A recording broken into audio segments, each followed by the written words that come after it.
begin?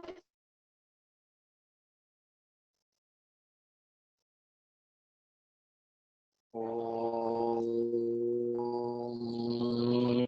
Shri Gurubhyo Namah Harihi Om Om Sahana Bhavatu Sahanau Bhunaktu Sahaviryam Tavavahe Tejasvinavadhetamastu Ma Vidvishavahe Om Shanti Shanti Shanti Om Tat Sat. Namaste everybody. Today there is some issue with the electricity and the mobile connectivity. So we are going to continue only on voice. I am only on voice. I don't think there is enough bandwidth for video. So last class we have been discussing. Somebody wrote something on chat. What is that?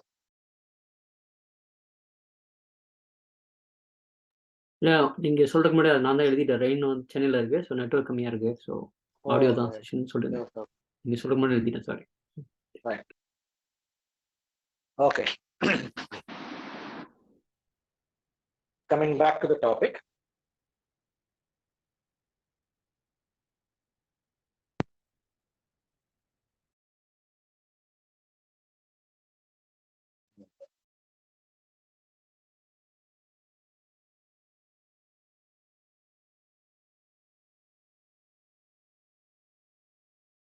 Last class, we discussed about the ability to make a choice in deeper and deeper levels, and the role of japa. The role of japa, the different levels of japa, how they affect this process. Of japa in increasing our realm of choice. We talked about animalistic nature, then the more and more inner freedom, how there is no choice in one end of the spectrum where there is animals. As an animal, there is no choice because you are totally driven by your prakriti.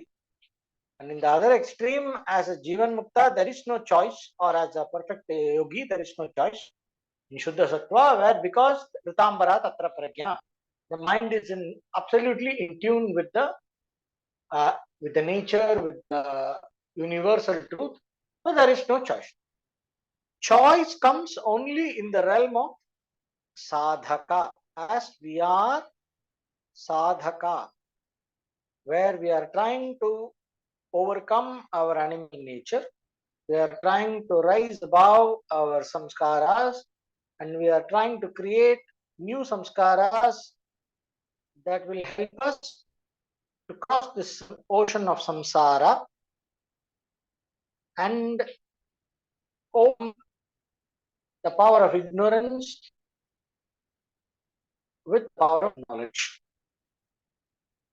So to arrive at this point,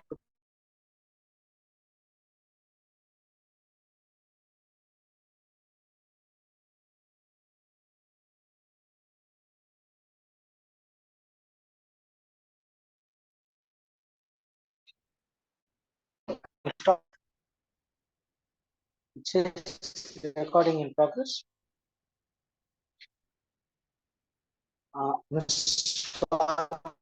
Did the recording stop in the middle? No, it is continuous, I guess. Oh, it says recording. Okay. Right.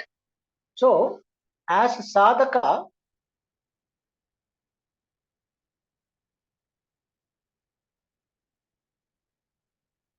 to develop the power of concentration, which means to overcome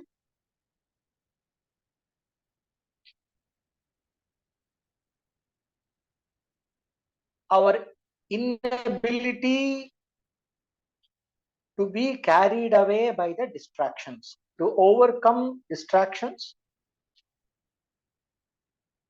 and clear the mind of the cause of distraction, so that we are empowered naturally to stay in one direction of pursuit.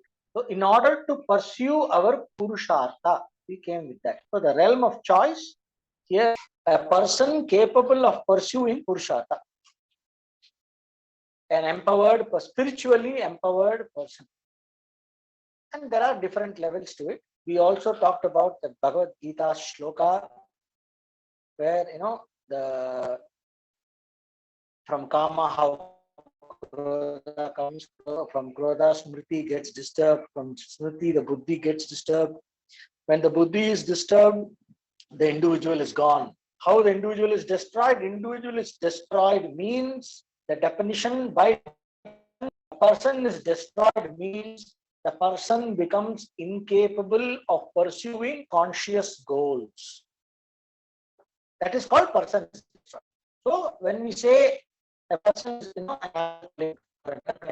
you see in all these cases, or a person is succumbs to a mental disease. In all these cases, like possession also, if a person is, they say the person is possessed. In all these cases, what happens is the person cannot pursue their agenda in life. They are not aware of it and cannot pursue, or they are aware of it but still they cannot pursue because the instruments of action, the instruments of thought, the instruments of understanding, the instruments of perception are not within their grasp. All the instruments of life, the organs of action, the organs of perception, the mind, the intellect, all their faculties are out of their control. It's not under their control. Means the individual is lost. Right? This is what is individual. So we have a very clear understanding that here is where we need to understand the word soul. So whenever you see this word soul, this is not good for your soul, this is good for my soul. All this basically means the core individuality that is formed in what we call technically as Vijnanamaya Kosha. So if you study basic Vedanta, you will understand the Vijnanamaya Atma, the individual, that is the reincarnating individual, the Purusha. So that Vijnanamaya Atma, the Jiva, the individual, is what we understand as the reincarnating soul. So whenever you come across the soul word in English, one has to understand it in this way. Otherwise, you will end up, I have already discussed this, otherwise you will end up thinking about some kind of a light inside the heart. This is my soul, and as though you are something other than the soul. Soul means you. You are in the body, the soul is in the body, you are in the body, you are the soul. So there is no separate soul.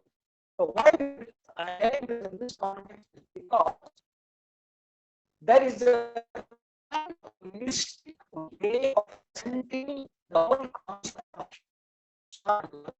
there's nothing wrong, very mystic element to it. But The voice is not it's breaking. which is Sorry. The voice, we couldn't hear anything for the last minute or something. Oh God, important. Okay. Let me go on the house. From actions, I was saying. From that we could hear. கீழே walk பண்ணிட்டே பேசுறேன். Sorry. Yeah, good. Simply talking without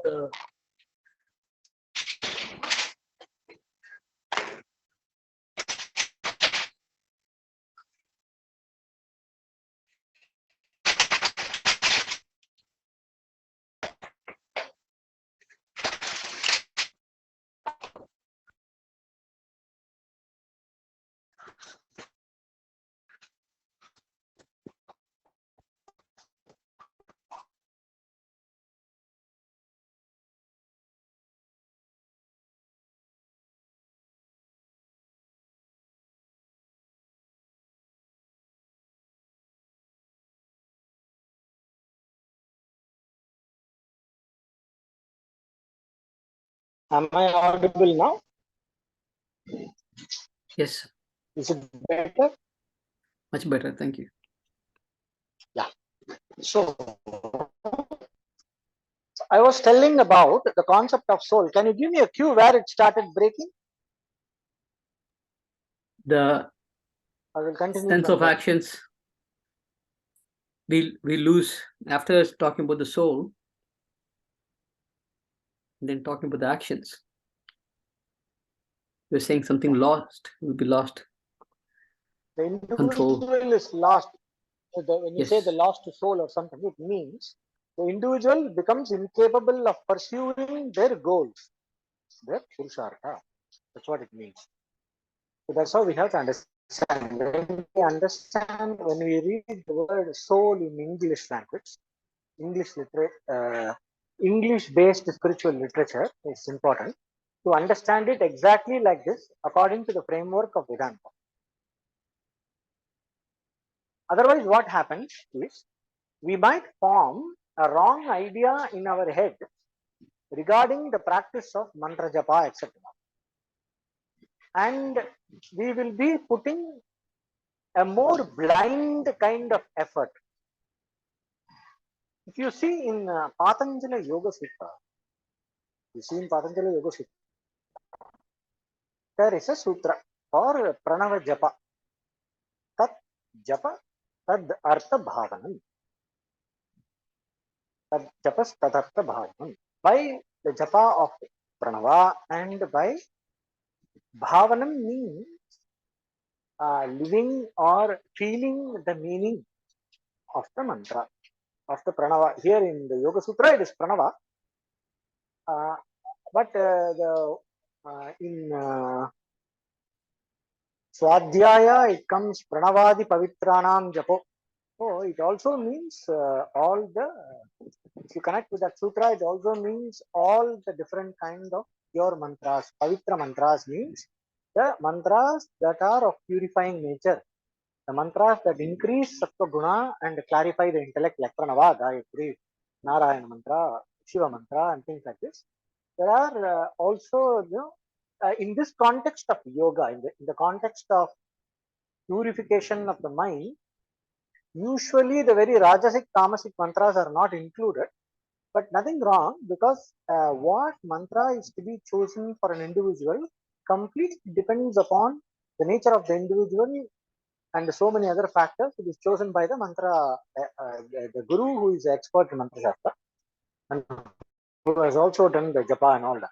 So it's a huge topic by itself. But here, what we are going to see is when we are doing japa as a tool for saving our soul, SOS, japa for SOS. So we think like that. Huh? To save your soul. So I am using this expression. That is why I am defining the word soul beforehand. So when you say save our soul, here it means we increase our ability to exercise choice at different levels of functioning. So let us examine what happens in a session of japa.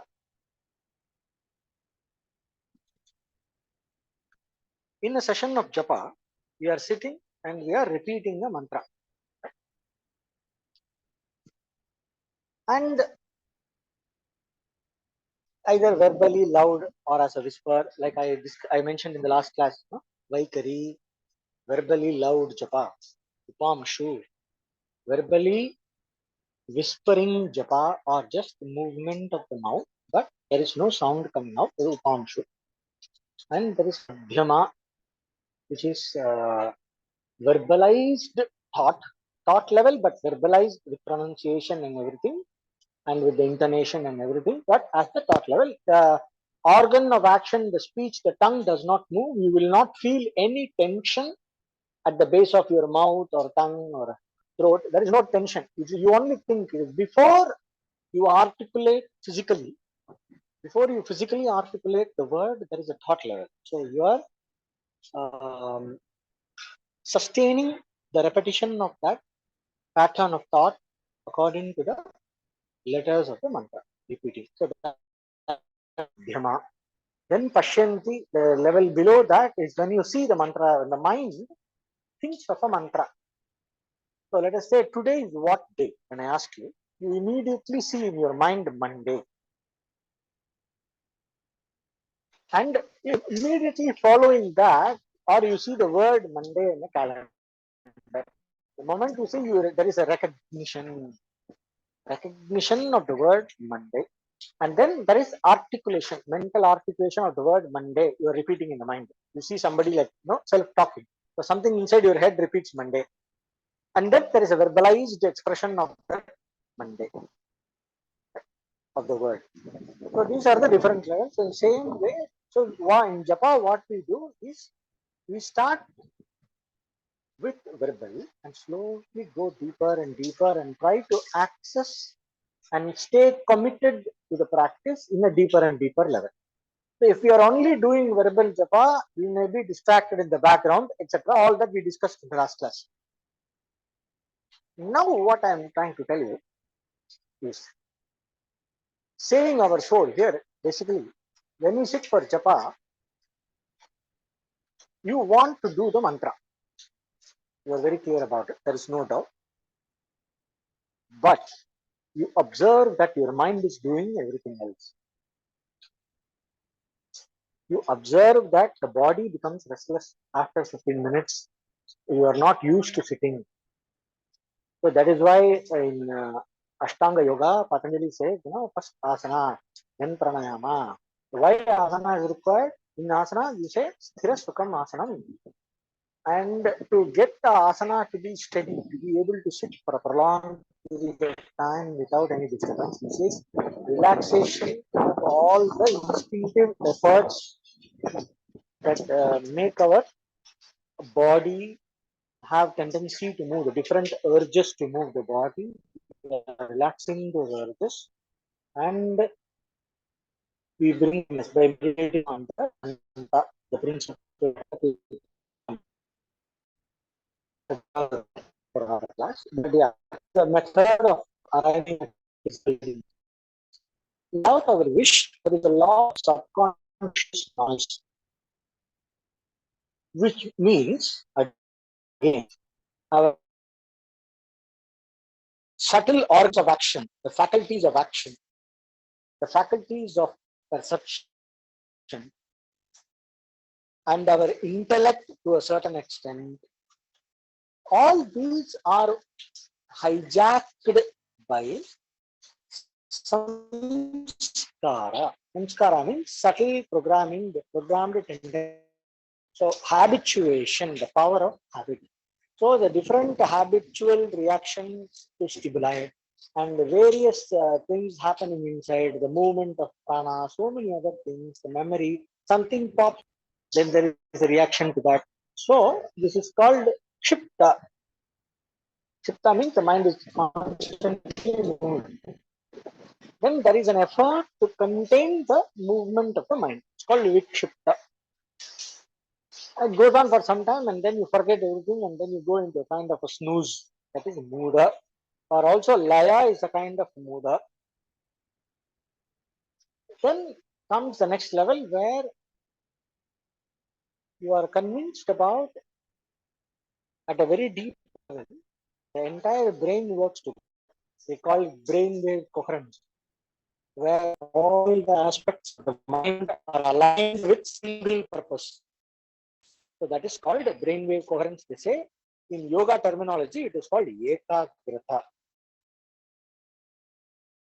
The same point keeps on coming again and again and again. And then there is another way of just, you just stop the mind. The mind doesn't move. It doesn't pursue anything at all. That's called buddha. So these are the different levels of the different stages of the mind. So it comes with the, what are the dharma of the mind, etc. The discussion comes in the Yoga Sutra commentaries and all that. So when we sit for japa, we see that the entire background in us is hijacked by n number of things. So what we are doing, we are reclaiming ourselves. When you are committing for japa, you are reclaiming yourself. You are freeing yourself from all the things that are dragging you into their agenda. What are those things? They are not people, they are not some evil entities. There is, symbolically, culturally, they give these different unconscious forces, personalities. If you go to Tibetan Buddhism, Vajrayana or Bon tradition, they have these huge forms, demonic forms, beneficial forms and all that. These are all representations of different mental forces, basically. So in Christianity, they'll say demons and all that. So the demon, my inner demon, these are symbolic ways of telling. In the Celtic traditions and all that, they'll call these different names. But these are not some entities that are hijacking. These are nothing but your own programs. They are like different bots inside us. So we are so the sense of self, the me, me as the individual, the conscious person who wants to pursue the goal, I am stuck inside so many patterns. So I am carried away by patterns. I am controlled by the patterns. I am contained by the patterns. I want to pursue something, but it doesn't let me. Something doesn't let me. Something is always pulling me back. And also, I am clouded by the patterns. When a pattern of when a habitual pattern is very strong inside me, it doesn't allow me to think. Then I lose my judgment. Now all this kind is that this acts on different levels, which we can understand very clearly using the different models. There is a model of understanding the mind, 4 aspects of the mind called manas, buddhi, chitta, ahankara. There is a model. There is another one, the 5 types of vritti model is there in yoga. So why I am mentioning all this is that you have to choose your model of what you call as a framework, a self-understanding framework. So we have to choose a self-understanding framework, how you go to and you present your issues. So therapist, they have these models. They say, I am a Freudian, I am a Jungian, I am a behaviorist. Like that, they have their own framework with which they will analyze your input and then give you suggestions for overcoming or handling your issue. So similarly, when we are doing sadhana like japa, the mental model with which you understand the different functionalities of the mind, urges, and body has to be clear. Whichever model, the models, all the models are really good in different ways. So some models are more relevant for some occasions. But basically, we need to have a model. So there is one model I told you, manas, buddhi, chitta, ahankara model. Another model is 5 types of vrittis model. Pramana, viparya, vikalpa, smriti, nidra. It comes in Yoga Sutra. 5 types of vrittis. Painful vrittis, painless vrittis, in 2 categories. This is the Yoga Sutra model. Then there is another model, Panchakosha model, when you want to understand your sense of self. So which dimension of myself is a problem? Which aspect of me is a problem? Panchakosha, Annamaya. In which level the disturbance is happening, in which level the distraction is happening, and what tool to employ for that, basically. Annamaya. Annamaya means physical. There is I want to do japa, but my knee is paining, my low back is paining, I cannot sit, I feel all that. The pain is in pranamaya, but the problem is caused by the annamaya. So you have to do more hatha yoga. will clear these two. And then I'm able to comfortably sit. There is no disturbance from the body. But there are limitations posed by the body. So if you are running a high fever, you cannot sit in Siddhasana and do japa for 1 hour. It's not even advisable. Forget it's not possible. It is not advisable. Even one can force oneself to do. One should not do. One should take rest. So, Annamaya, physical self. Also, this, you are sitting in japa. It's a very unique problem nowadays. In this Instagram world, this is a huge problem. People have a very heightened sense of importance about how they are looking when they are doing something. I was amazed when I met, one of the Western students I met. We were discussing about, yoga mat, yoga dress and all that. And that guy told me, see, you are talking about what is useful for doing asana. But, we guys are not thinking about what is good for doing asana. When we are in a yoga class, we are only thinking when we are in this pose, how we are looking. Am I looking good in this pose? It's very often. So this is an obsession for us. Then it dawned on me. That is why so much of importance being given to yoga clothing, the yoga mat, designer yoga mat, and then you have to, your clothing should reflect your attitude. Then you have these fabrics, then you have this brand, all this. It's a huge industry. The yoga accessory industry is amazing. So this is the Annamaya problem. The sense of self defined by my body is going to affect my attitude in the way I am doing something, right? So somebody says, if you do Rama mantra, it will burn all the negativity in you. And this person, let us say, is having a small flab or something, is very obsessed about this. They wants to reduce the flab. So, I will not rule out the possibility that this person is concentrating the mantra on the flab to burn fat. How to use your mantra to burn fat and slim. Get slim within 2 months. I will not be surprised if I get to see some YouTube video about this, or an article in Vogue magazine about the power of mantra in slimming. Anything is possible in the yoga industry. So I will not be surprised at all if somebody does this. So this is Annamaya Atma. Just wanted to tell you how mind can create distraction. So this Annamaya Atma can also be the sense of self-attitude based on the body. Similarly, the voice is breaking right now. Like it comes and goes. It's still audible if you really focus, but a little bit like going bad and then coming back good.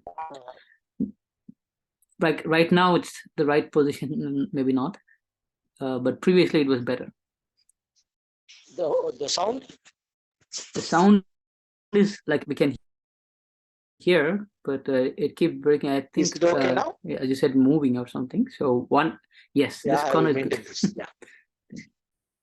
Right. Oh, the quality of the audio. Right. Okay. Right. I'll be in the front of the apartment. So, all right. So it's good now? Yes, better. Okay. Yeah. So the different aspects of individuality, what we imagine about us, and how we define us, the different levels of self-definition, can affect our attitude in applying ourselves to a type of sadhana. So that is the whole point. And we can choose, based on the individual's way of the problem solving, one can choose the model, the framework with which you want to understand and apply the technique. I got disrupted. Kannan, when you were mentioning, where was I? What was I talking about? I was very focused on something and I totally got. Hello, am I audible? Yes. What exactly was I telling when you disrupted me? 1 second, give me one second. I totally lost track. I don't like this. It's not nice, you know. It's see, when we teach, it is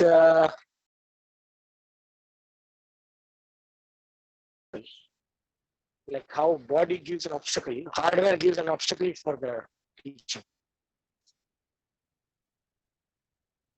You were saying about Annamaya, Hatyoga Pratipika after that. No, just the last word. I know the track, but I was building it towards something. Okay, I have to gain back the flow. Hold on. Sorry. Yes, yes, others can say, please. Because without the sound, what can be done? Yes, Sir, Arzu can say, yes, please, go ahead. so you were talking about people who were thinking like yoga mats Yes, and dresses. They talk exactly. about what to wear. Right. So this whole yoga fashion industry, it is because, and but if you see in Rishikesh or somewhere else, they just, on Kaupina, they're just doing on the Ganga banks. Nobody cares. The whole point is about Dehatma Buddhi. To get rid of Dehatma Buddhi means self-definition that comes from the body. So that's a completely different approach. So a person who wants to overcome Dehatma Buddhi, when that person does Hatha Yoga, the way in which, where they concentrate, how they apply the technique, where they put effort, their ability to relax, all those things are, it's the quality of the practice is on a completely another level. But when yoga becomes a fitness tool, the quality of the practice is in completely another level. Sometimes it can even create stress. There are so many cases where they get into problems because of doing some yogic techniques, the basic restlessness, so that what you call as a consumerist approach to yoga, that can make a person more restless than how they were. They can get worse than how they were before, especially this Kundalini industry and all that. So I just gave an example of Annamaya Kosha. This Panchakosha model is our traditional. Then the Pranamaya, I went to the Pranamaya where I got back the flow.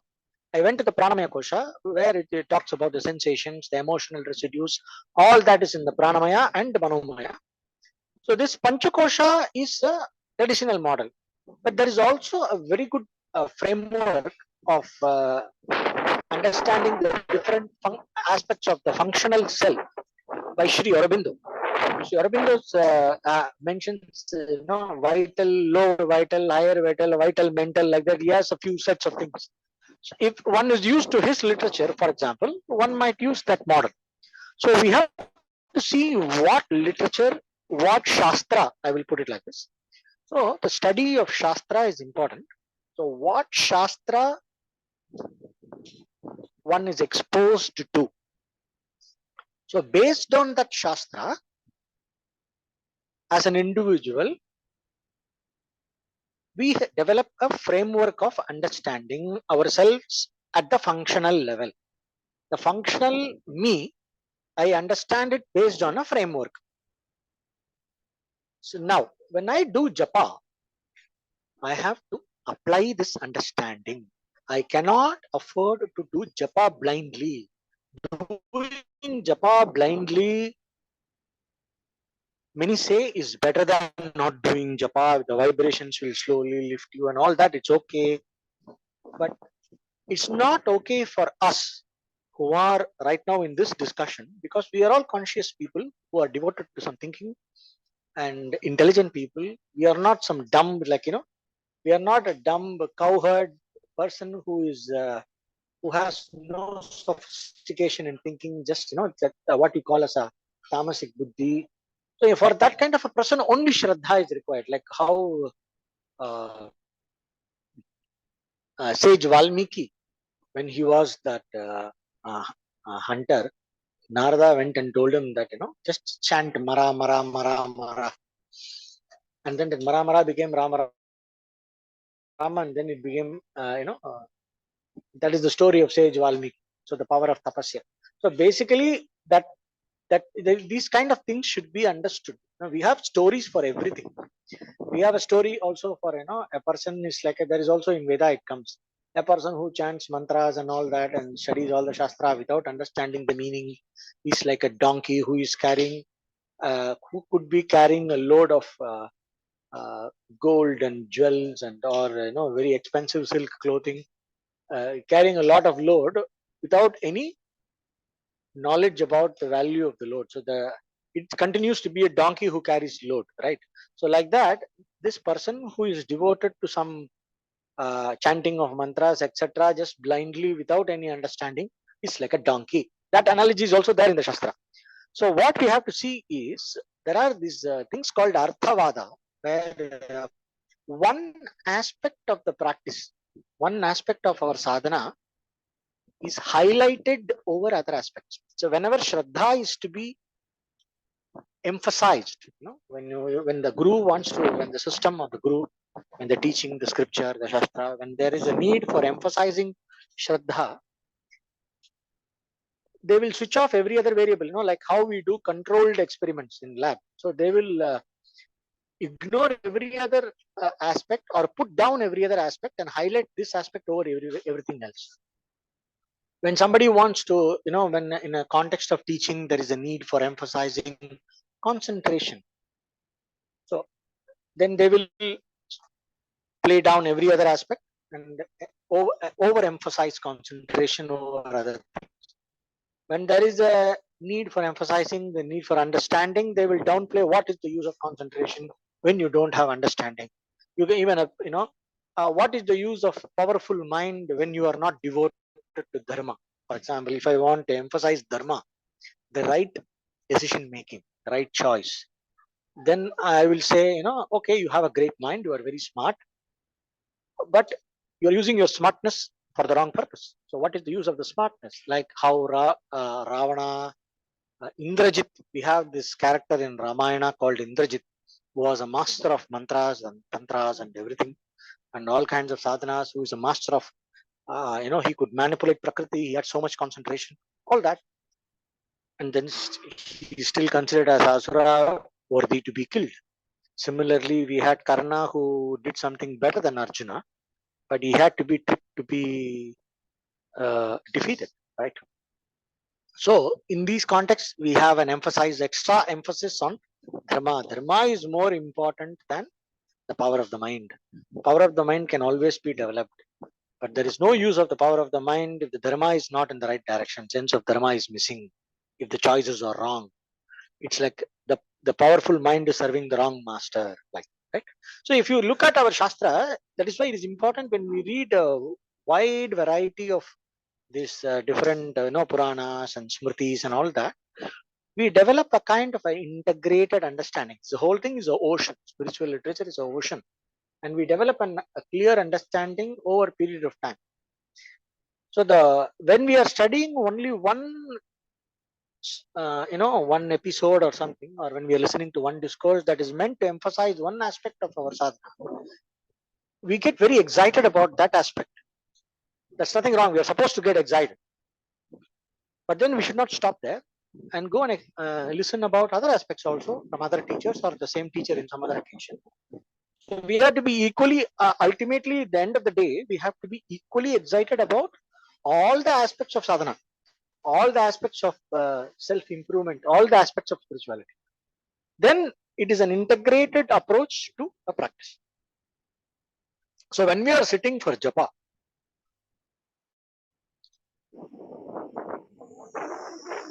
this overall understanding has to be in the background.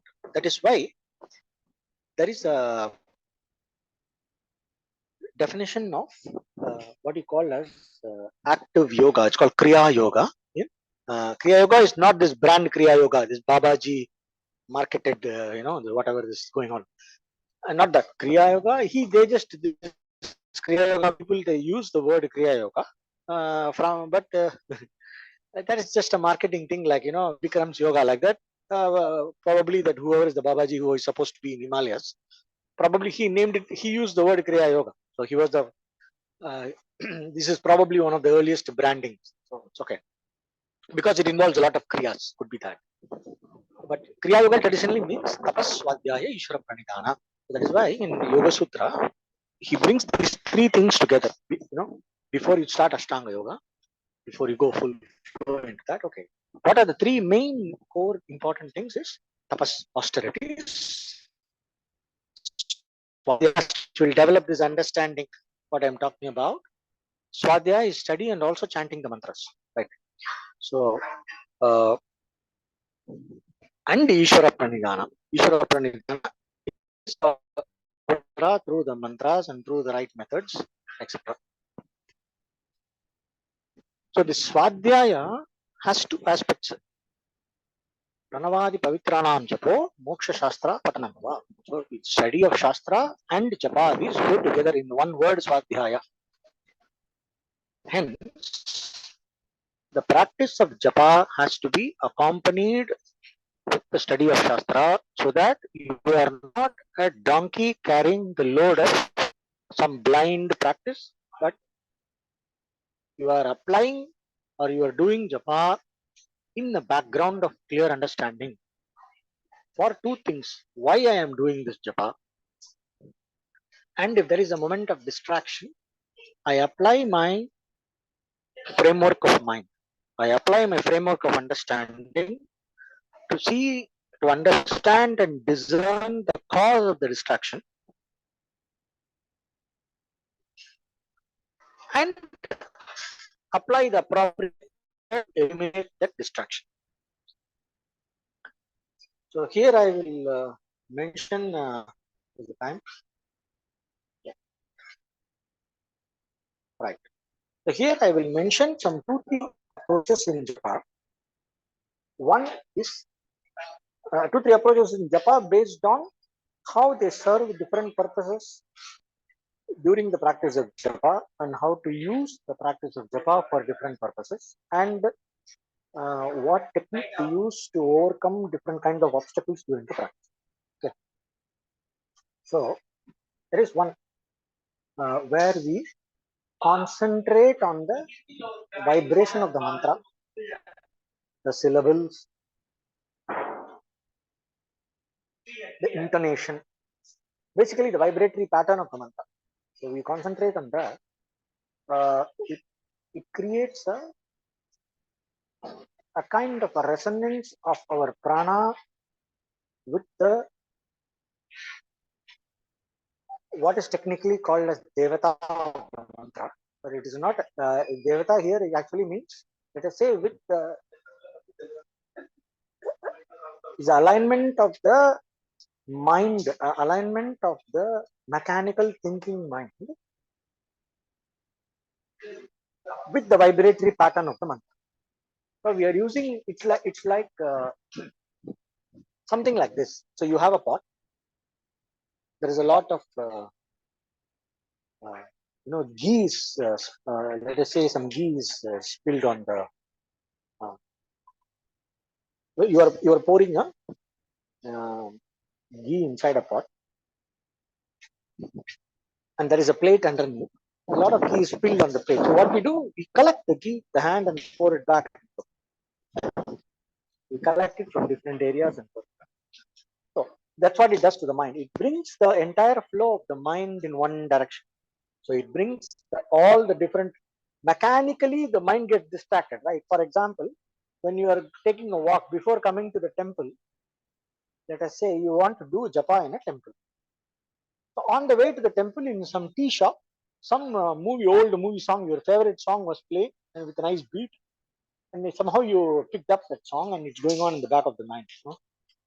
Let's say some old Hindi song, Suhana, Safar, like that one song is there. This has a nice beat. So it's like that one song is going on, you picked up that song. And then you sit for japa. And in your japa, you are supposed to repeat Sri Rama, Jai Rama, Jai Rama.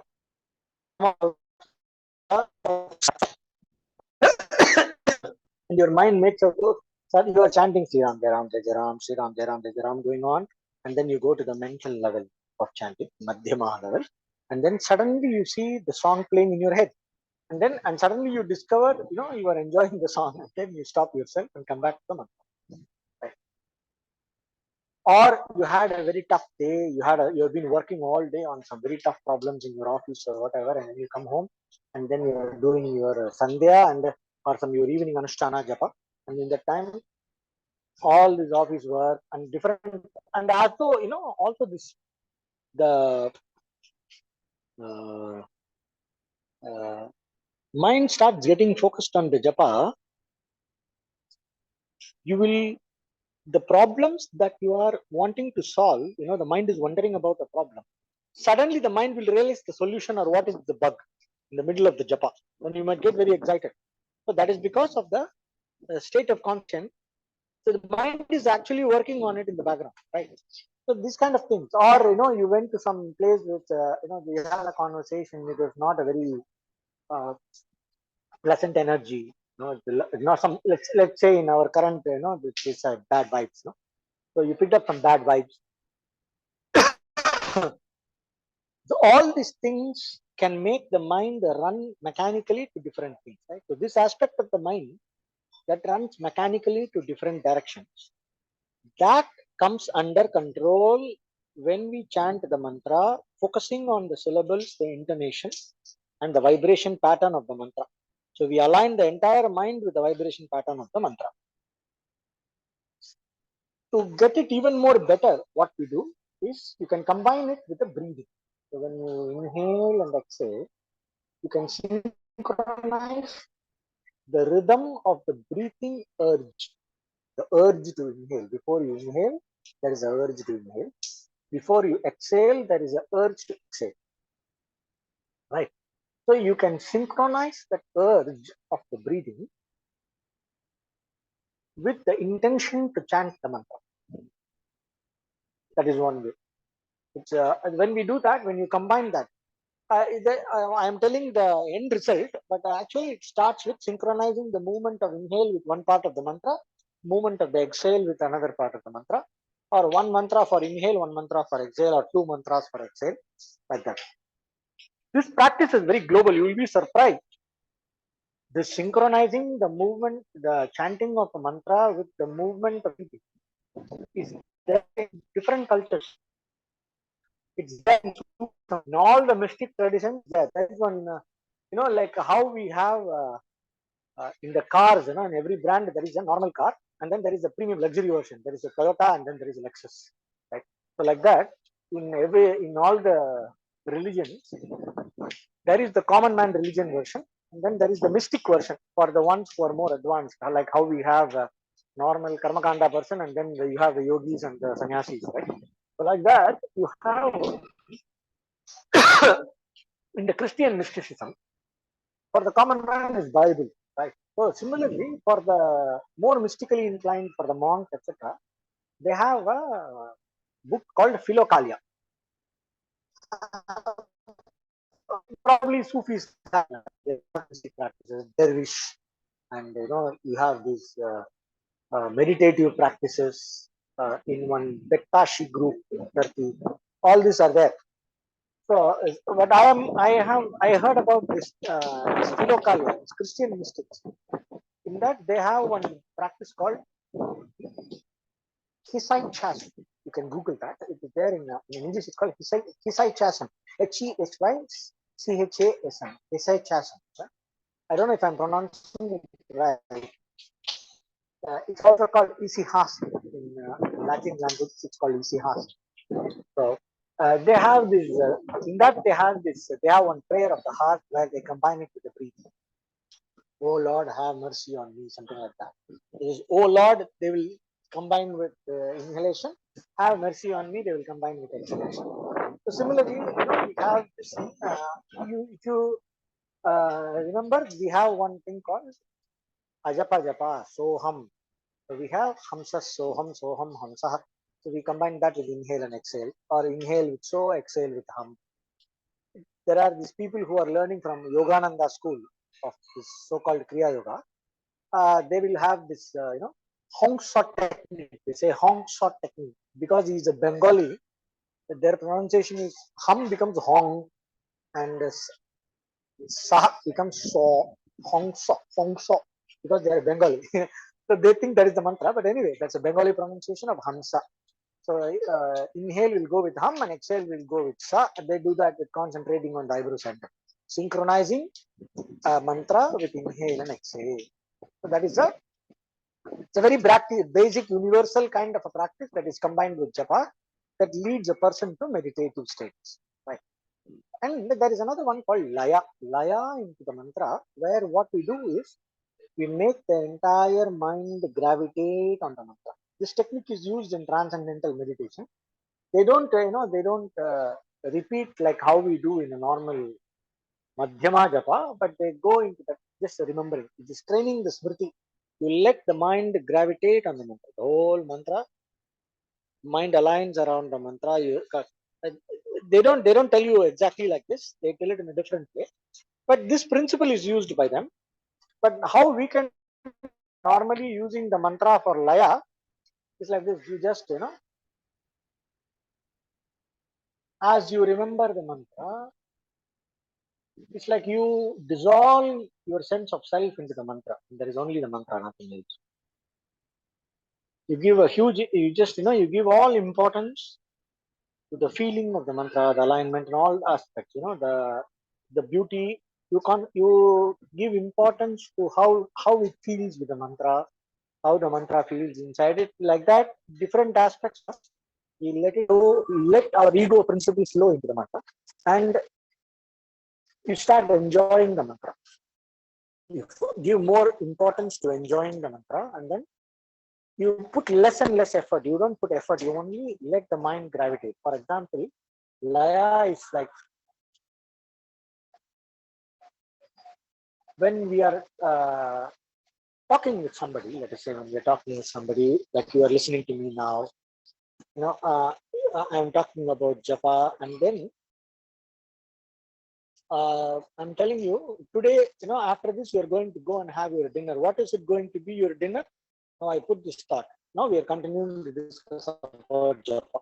In the japa, how to bring the mind into the laya is like now where your thought of dinner is. How the mind remembers while you are doing japa, how the mind remembers something. Right? At that level, you will have to connect to the mantra. Where the force of distraction is behind every distraction, there is a force of attraction to the object of distraction. Correct? So you have to align that force of attraction to the mantra. This is what actually happens. So how we make it happen is by loving the feel of the mantra. You have to just concentrate only on loving the feel of the mantra. Just develop that sense of love and attraction and appreciation for the mantra. Only that. You work only with that and let the mind connect, feel, repeat, and gravitate and align and absorb into the mantra. So this is laya. So this is very useful when you have too many thoughts, too many concepts. You have a lot of self-assertion and ambitiousness. For all this laya practice is very good. And this can also be used as a stress management.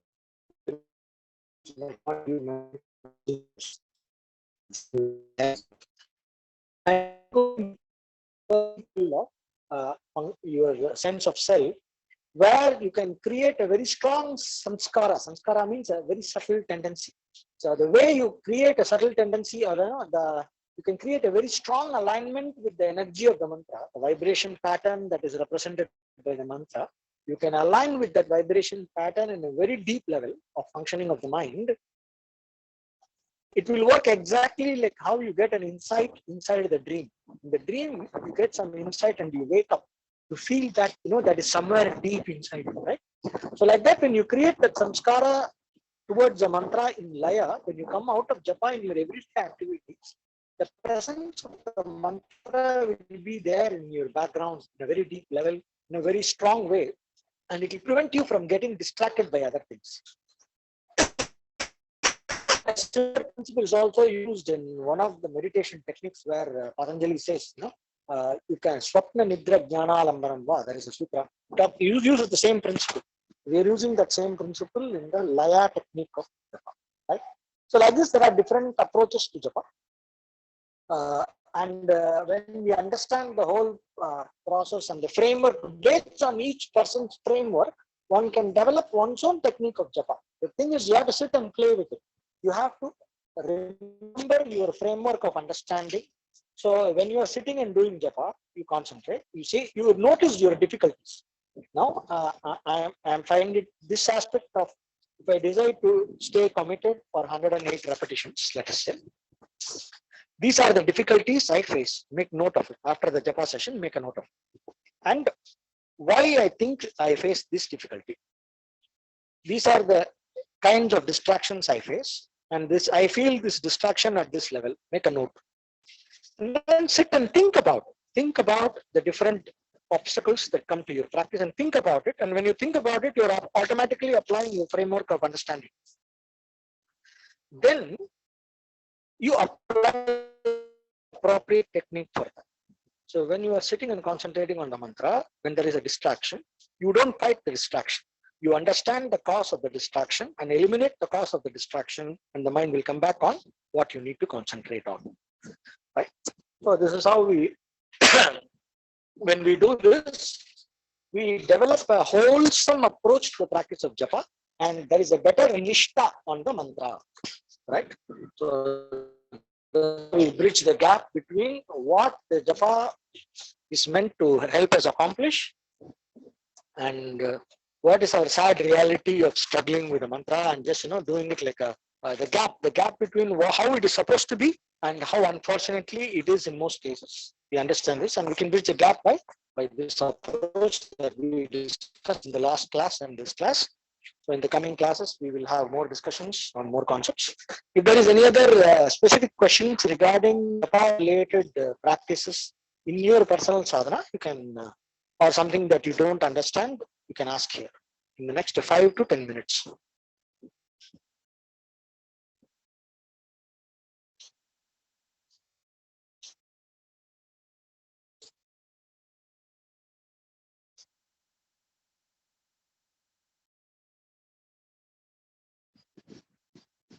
Sir, namaste.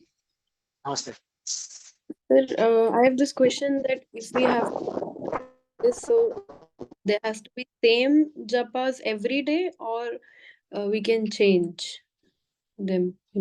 Same what for every day? Like same chant should be every day. If you should practice. Suppose you take Om Namah Shivaya, so you practice Om Namah Shivaya every day, or you can change from Om Namah Shivaya to Jai Shri Ram, Siya Ram.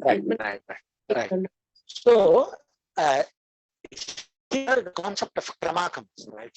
There are two types of krama. The krama of what mantras you do, and then the krama of how you do a mantra. Like for example, when you sit for a japa, you start from the grounding. You say, you do asana shuddhi. You pray to Mother Earth to purify the asana. Then you do achamanam, and then pranayama, and then japa. Right? This is a krama method. So similarly, there are sampradayas where there is a krama. For example, in Sri Vidya, you have Ganapati, then Balatata Sundari, then you have Vakwadini or some pretty Buddha, then there is Chandi, like that it goes. So if you are following some krama like that, then you have to go according to the krama. So if you are not doing any specific krama, you can follow your heart. So that day, or for example, there are people like my granny used to do, oh, today is Monday, so I will do this mantra, Shiva. Today is Tuesday, I will do Subramanya. Today is Wednesday, I will do Vishnu. Like that, today is Saturday, I will do Hanuman. Like that, some people have, right? So this is not a Shastra-based krama, it is a culture-based krama. So we have to see what is your krama. If you are following any krama or a method, and what is that method based on, and is it serving the purpose for which you are doing the japa? Because each individual's purpose is different.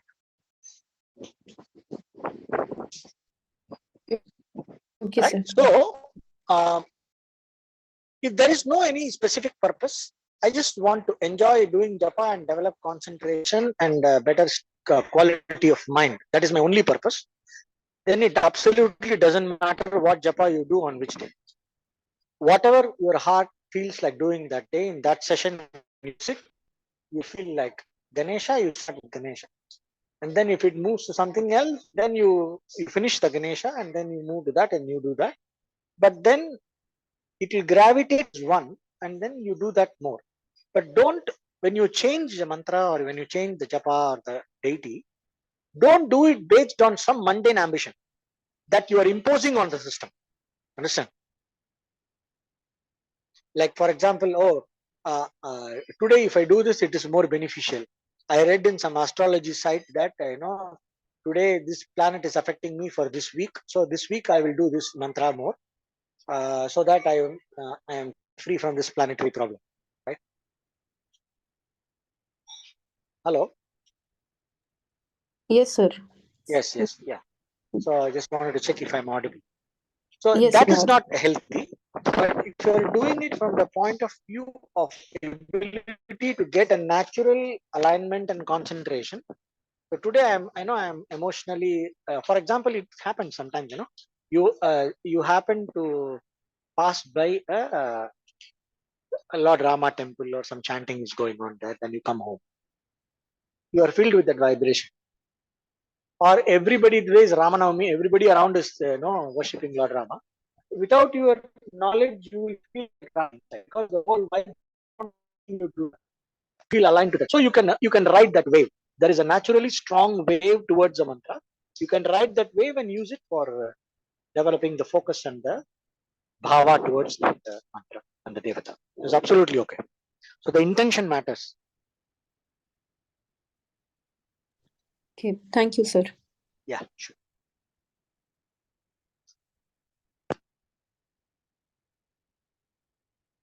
Any other questions? It's a very useful question. Good. Thanks for asking that. Yes? Somebody's asking? Am I audible, sir? Yes. Okay, just to check, Now you are not audible.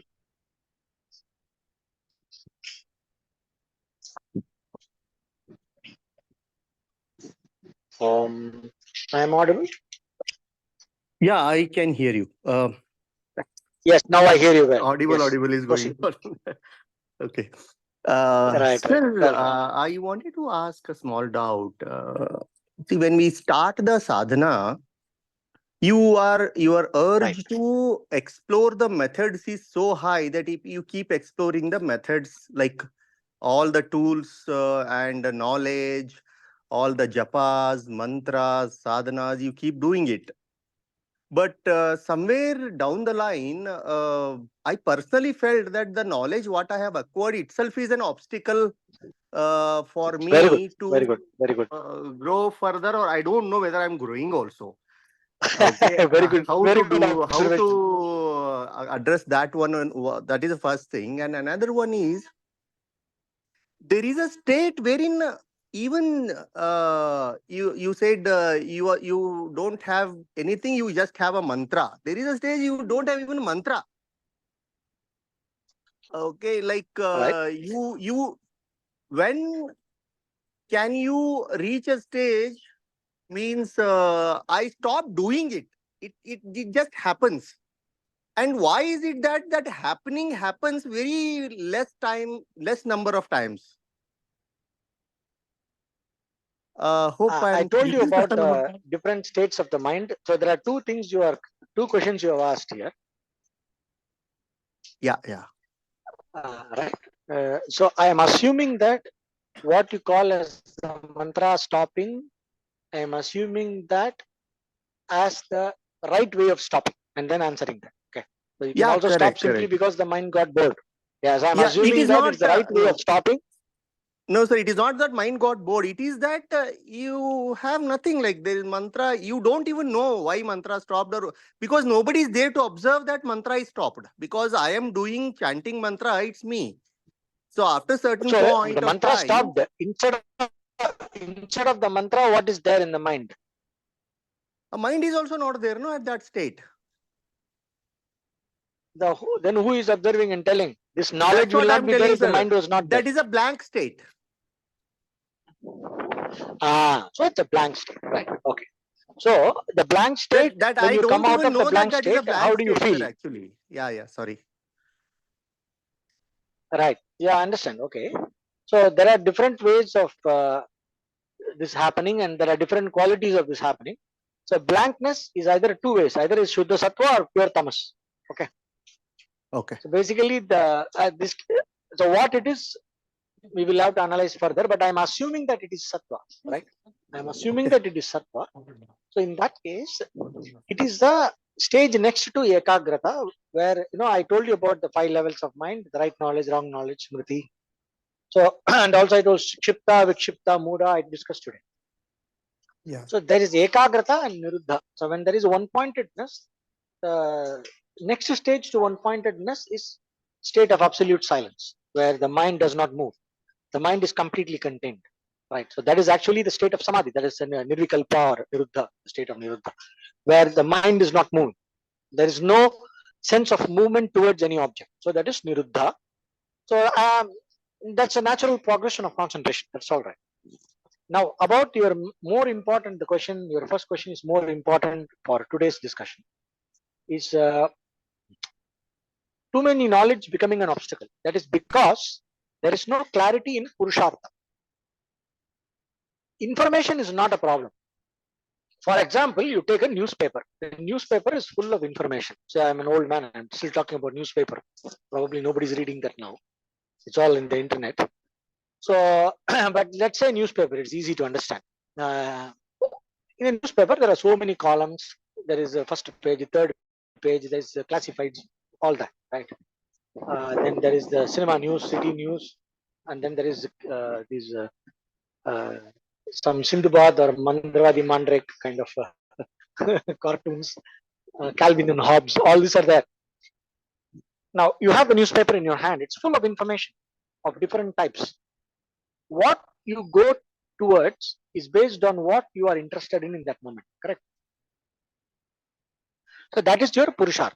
So especially when you have all the accumulated so many techniques and exploration is done, when you sit, you allot what we have to do in this case is allot a paksha or a mandala. Paksha means 15 days, mandala means 48 days, or a year or a few months. You allot for one pursuit of one goal in your sadhana. This is my goal. Okay, I from my self reflection of my, I understand that I need to focus on this aspect now more than even anything else, right? So for that purpose, what sadhana is useful, you do that. And during that period, don't think about anything else till you have accomplished that goal. Once you have accomplished the goal, then revisit your sadhana kitty, all your knowledge that you have, then see what else I'm going to use. In this context, a discussion with a acharya or a guru is very useful. So personally, you discuss with your whoever you consider can guide you, and then you discuss with them that so what you think I can do. So for example, a person has the initiation in 10 mantras. So what can I do in this period of time for me, because these are my concerns, this is what I need to address. Then what can I do? Then the person will say, probably do this mantra more, one prasharana of this would be useful, something like that. Or you do more of japa, they'll say do more of pranayama and less of japa, do more of laya and dhyana, and just use japa only for getting to the concentration and do more meditation.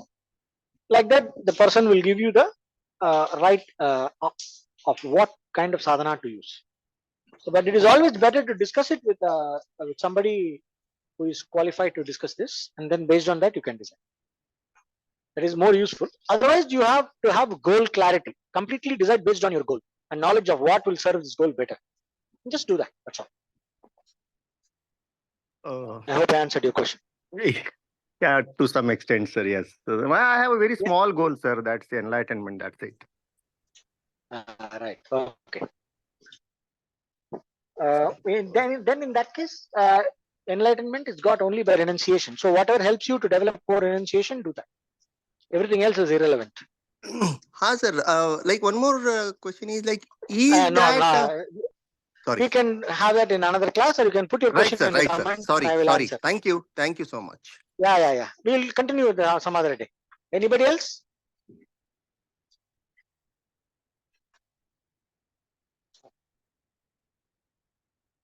Okay, so we'll finish the class today, and we will meet next Monday.